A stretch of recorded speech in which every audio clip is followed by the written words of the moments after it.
பாரம்பரிய திருவள்ளுவர் குலவம்சம் பிரசன்ன ஜோதிடர் சுப மாரிமுத்து திருப்பூர்லேருந்து இந்த பதிவு உங்களுக்காக 26/7/2024 இன்றைக்கு அற்புதமான வெள்ளிக்கிழமையில் உங்களுக்கு ஒரு அற்புதமான ஒரு பதிவை உங்களுக்கு சமர்ப்பிக்கிறேன்.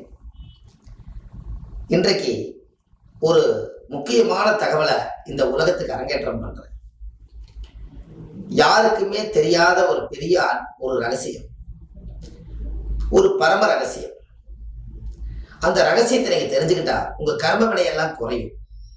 அதற்காக இன்னைக்கு ஜாதகத்துல முடக்கு தோஷத்துல இருக்கக்கூடிய ரகசியத்தை தான் இன்னைக்கு உங்களுக்கு சொல்ல போறேன்.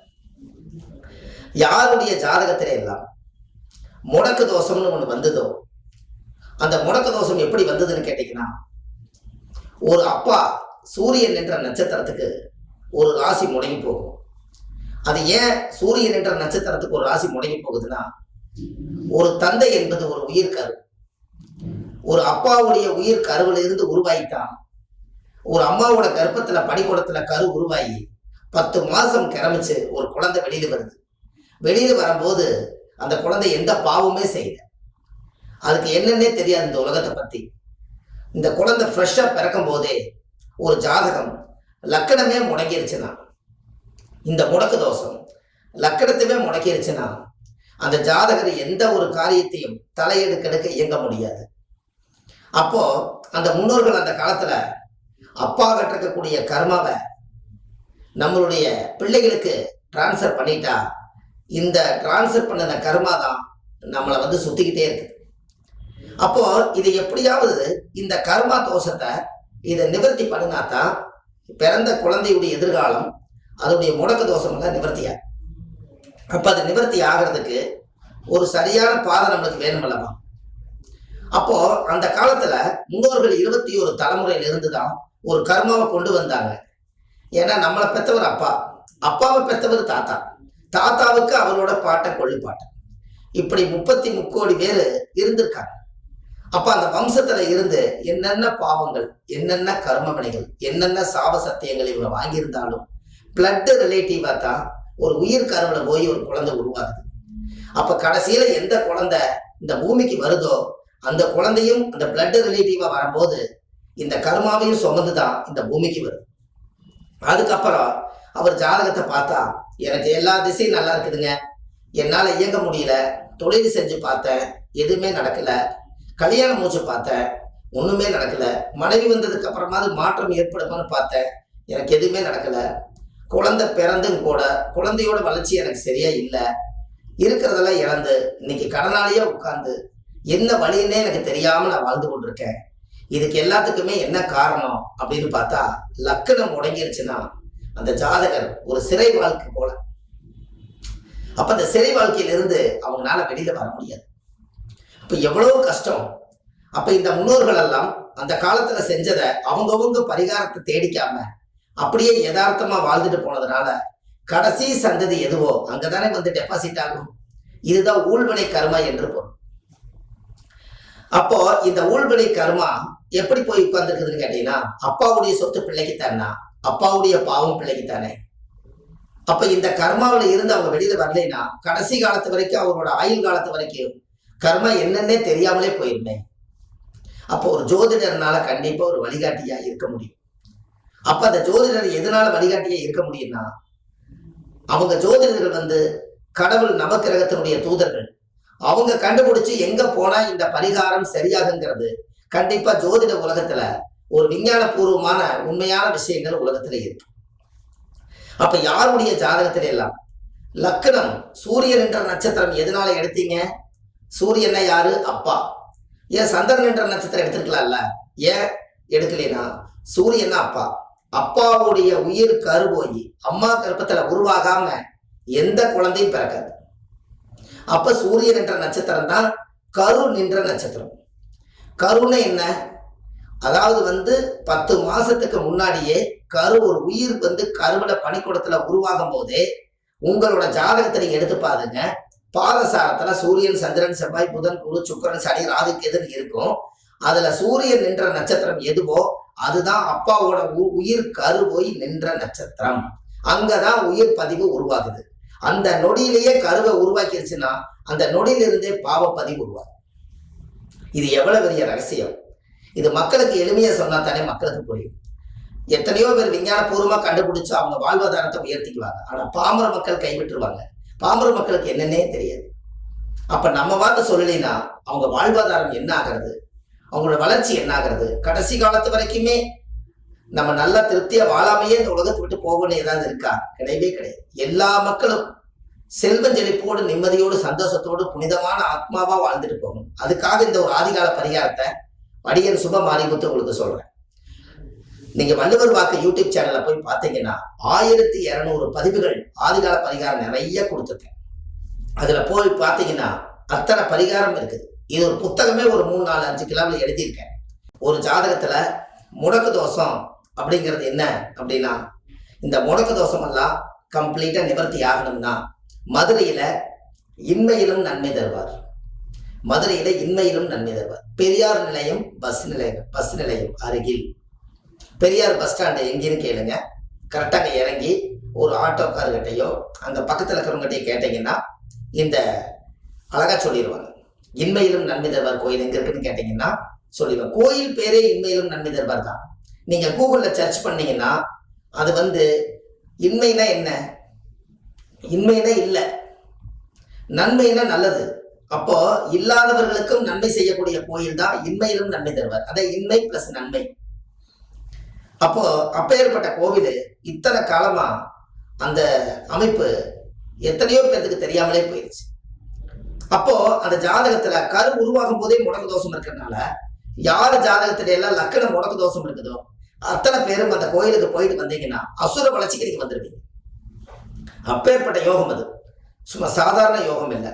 உலகத்தையே மிகப்பெரிய ஒரு சக்தி வாய்ந்த ஆலயம் அந்த கோயில். மதுரை மீனாட்சி அம்மன் கோயில் 3000 வருஷம்னா இன்மையிலும் நன்மை தருவார் கோயில் 3700 வருஷத்துக்கு மூத்தது. அப்பேற்பட்ட கோவில் அந்த லிங்கத்தை பார்த்தீங்கன்னா இங்கிருந்து போன உடனே இந்த லிங்கத்தை பார்த்தீங்கன்னா தரிசனம் கொடுக்குற மாதிரியே இருக்கும். பட்டையெல்லாம் போட்டு அலங்காரம் எல்லாம் பண்ணி அர்ச்சனை பண்ணுவாங்க. ஆனா அந்த லிங்கத்தினுடைய டைரக்ஷன் அழகா திரும்பி அந்த பக்கம் இருக்குது பின்னாடி. ஏன் நிக்குதுன்னு பார்த்தா சாமி லிங்கத்துக்கு மேல பார்வதியும் சிவனும் லிங்கத்துக்கு காட்சி கொடுக்குறாங்க, லிங்கத்துக்கு பூஜை பண்றாங்க. இந்த உலகத்திலேயே அம்பாள் சன்னதி தனியாகவும் சிவன் சன்னதி தனியாந்தான் இருக்கும். ஆனா இன்மையிலும் நன்மை தருவார் கோயில் போய் பார்த்தீங்கன்னா சத்தியம் சிவன்கிறது பார்வதியும் சிவனும் ஒரே கருவறையில இருந்து தன்னுடைய லிங்கத்துக்கே பாராயணம் பண்ணி அங்க வரக்கூடிய மக்களுக்கு அத்தனை பேர்த்துக்கும் 7 ஜென்ம பாவதோஷத்தை நிவர்த்தி பண்றதுக்குன்னு இந்த கோயிலை முன்னோர்கள் கட்டி வச்சிருக்காங்க. எத்தனை பேர்த்துக்கு இது தெரியும்? ரொம்ப கஷ்டம். இந்த கோயிலை கண்டுபிடிக்கிறது ரொம்ப கஷ்டம். ஆனா மதுரைக்குள்ளேயே இருக்குது. பெரியார் நிலையம் பஸ் பக்கத்திலேயே இருக்கு. சும்மா ஒரு வாக்கிங் போறீங்க இல்லையா, அந்த அவ்வளவுதான். ரொம்ப சுத்தியெல்லாம் வர வேண்டியது. அப்பேற்பட்ட கோயில். அந்த கோயிலுக்கு அடியன் சுப மாரிமுத்து சொல்லி ஒரு 10,000 பேராவது அந்த கோயிலுக்கு போயிருப்பாங்க.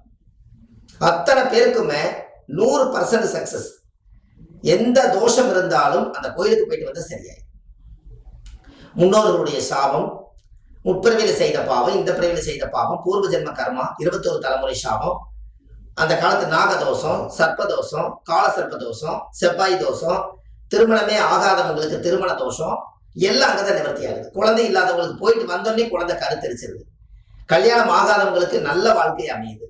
தொழிலெல்லாம் முடங்கி கிடக்குதுன்னு சொன்னவங்களுக்கு தொழில் அற்புதமா இருக்கு. உடல்நிலை சரியில்லை, நோயாளியா இருக்கேன், எந்த மாத்திரை சாப்பிட்டாலும் எனக்கு சரியாகலன்னு சொல்றவங்களுக்கு போயிட்டு மாத்திரை சாப்பிட்டா பிரமாதமா வேலை செய்யுது. ஒரு பயங்கரமான வைப்ரேஷன் உள்ள கோயில். திருச்செந்தூர் முருகன் கோயில் எப்படி இறங்கி போய் ஒரு பாதாளத்துல போய் முருகனை தரிசனம் பண்றீங்களோ அதே மாதிரி இது பாதாள லிங்கமா தான் இருக்கு. அது இங்கிருந்து பார்த்தா தெரியாது. நீங்க இறங்கி போய் பார்த்தீங்கன்னா அந்த சுவாமியோட சக்தி அவ்வளவு இருக்கு. அங்க நவகிரகம் சக்தியுள்ள ஆதிகால நவகிரகம் இருக்கு. கால பைரவர் மிகப்பெரிய ரொம்ப பவர்ஃபுல்லான கால பைரவர் 3000 வருஷத்துக்கு முன்னாடியே கால பைரவர் உள்ள பிரதிஷ்டை ஆயிருக்காங்க. வெள்ள விநாயகர் அங்க இருக்காங்க. அம்பாள் சன்னதி பார்த்தீங்கன்னா தத்துரூபமா இருக்கும். அந்த கோவிலுடைய அம்சமே பார்த்தீங்கன்னா அந்த காலத்துல முடிசூடுறதுக்காக அந்த கோவில அந்த இன்மையிலும் நன்மை தருவார் கோயில முடிசூடிட்டு போய்தான் அவங்க நிர்வாகம் பார்ப்பாங்களாம். அப்படி முடிசூடலைன்னா அந்த இடத்துல அவங்க இருக்க முடியாதான்.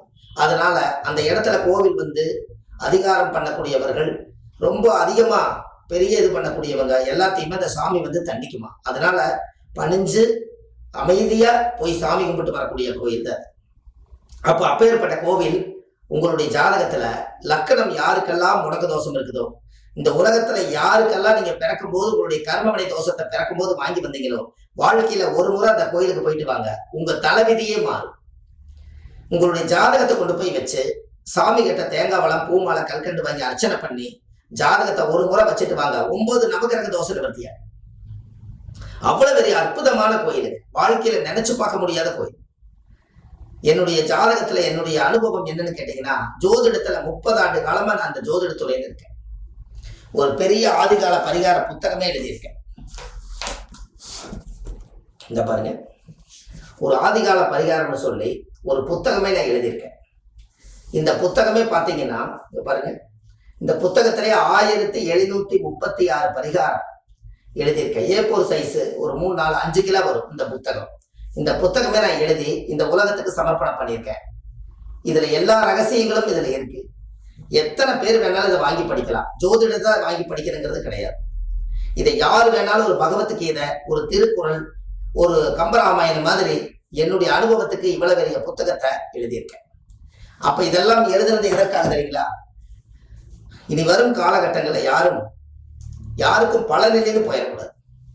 அதுக்காக இந்த புத்தகத்தை நான் எழுதியிருக்கேன். இந்த புத்தகம் ஆன்லைன்லயே கிடைக்குது உங்களுக்கு. எப்படி? கொரியர் மூலயமா நீங்க சொன்னீங்கன்னா இந்த புத்தகம் உங்களுக்கு கிடைக்கும். இந்த புத்தகத்தை வச்சும் கூட ஜோதிடம் தெரியாதவர்களுக்கும் கூட இந்த ஒரு புத்தகம் இருந்தா போதும், ஒரு மிகப்பெரிய ஒரு ஜோதிடர் ஆயிடலாம். அவ்வளவு பரிகாரங்களும் அவ்வளவு ஜோதிட வாசகங்களும் எழுதியிருக்கேன். அதுல நம்மளுடைய கோயில்களை பத்தி நிறைய எழுதியிருக்கேன். அதெல்லாம் தான் இதுல இருக்கு. அப்ப கண்டிப்பா உங்க வாழ்க்கையில இந்த புத்தகத்தை நீங்க வாங்கி படிச்சு பாருங்க, எல்லா விஷயம் கிடைக்கும். இதுல வந்து அற்புதமான விஷயங்களும் பெரிய பெரிய பரம ரகசியங்களும் ஆதிகால பரிகாரம் 1736 பரிகாரம் எழுதியிருக்கேன். ஒரு திருவள்ளுவர் குல வம்சத்துல பிறந்து அடியன் சுப மாரிமுத்து எத்தனையோ மக்களுக்காக நிறைய விஷயங்கள் பண்ணிட்டு வரேன். ஆதரவற்ற பிரேதங்கள் எல்லாம் எடுத்து அடக்கம் பண்றேன். ஜோதிட மாநாடு எங்க நடந்தாலும் சாப்பாடு அன்னதானம் கொடுக்குறேன். கண்ணு தெரியாதவங்க, காது கேட்காதவங்க, காடு ஊனப்பட்டவங்களுக்கு எல்லாம் நிறைய சர்வீஸ் பண்ணி உதவி பண்ணியிருக்கேன். ஆதாரபூர்வமா எங்களுடைய சமுதாயத்துல நிறைய உதவிகள் செஞ்சிருக்கேன். அத்தனையும் இந்த ஜோதிடத்துல முடக்கு தோஷ நிவர்த்தி ஆயித்தான் வாழ்வாதாரமே வளர்ந்திருக்கு. அதனால கண்டிப்பா வாழ்வது ஒரு முறை, வாழ்த்தட்டும் தலைமுறை, இதுதான் என்னுடைய டைட்டில். கீழே போயிட்டு இருக்கிற நம்பருக்கு நீங்க ஒரு ஃபோன் பண்ணுங்க. அந்த நம்பர்ல 9361388202 இந்த நம்பருக்கு நீங்க கூப்பிடுங்க. உங்க வாழ்க்கையில அசுர வளர்ச்சிக்கு வருவீங்க. முற்பிறவியில செய்த பாவங்கள் நீங்க விளக்கு போடும் போது முற்பிறவியில செய்த பாவங்கள் எப்பிறவிக்கும் தொடராமல் இருக்க, இப்பிறவியிலேயே என் தந்தை வழியில வந்த கர்மாவினைகளும் தாய் வழியில வந்த கர்மாவினைகளும் நான் இந்த பூமிக்கு கொண்டு வந்த கர்மாவினைகளும் இன்றோடு நிவர்த்தியாகட்டுன்னு சொல்லி ஒரு 5 விளக்கு கோயில தீபம் போட்டு சாமி கும்பிட்டு வாங்க.